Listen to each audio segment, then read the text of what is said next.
The Save America Act, previously known as the SAVE Act, has passed the House and heads to the Senate next week. It rewrites how America verifies its voters. Here's what's actually in the bill. The SAVE Act amends two major federal voting laws, the NVRA and HAVA.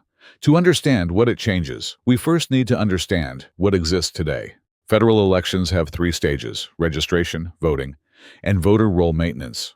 Under the NVRA, states cannot require official documentation to register for federal elections. Arizona tried. Their law went to the Supreme Court. In 2013, the court ruled Arizona's requirement was overridden by the NVRA.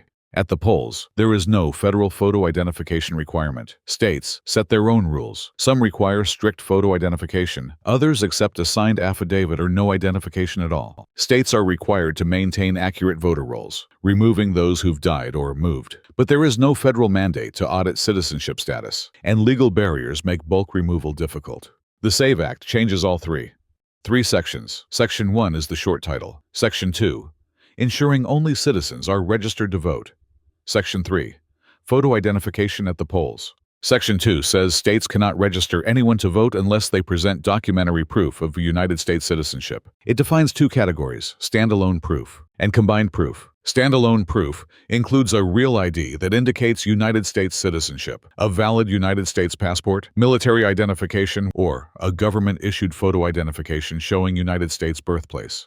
Combined proof is any government-issued photo identification paired with a supporting document, like a birth certificate, adoption decree, or naturalization certificate. If you have none of these documents, the bill requires states to offer an alternative path. You sign an attestation under penalty of perjury, submit other evidence of citizenship, and a state or local election official personally reviews your case and signs an affidavit confirming your citizenship. Section 3 creates the first federal photo identification requirement for voting. For in-person voting, you must present a valid physical photo identification to receive a ballot. This does not need to prove citizenship. Most any government-issued photo identification will do. Without it, you get a provisional ballot and 3 days to return with identification. For mail-in voting, you must include a copy of a valid photo identification with your ballot. If you cannot obtain one, you may instead provide the last 4 digits of your Social Security number and sign an affidavit attesting that you made reasonable efforts to get a photo identification.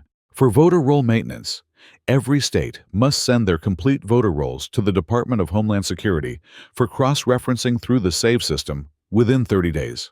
Individuals must be given notice before they can be removed. Read the full bill at chamberzero.com.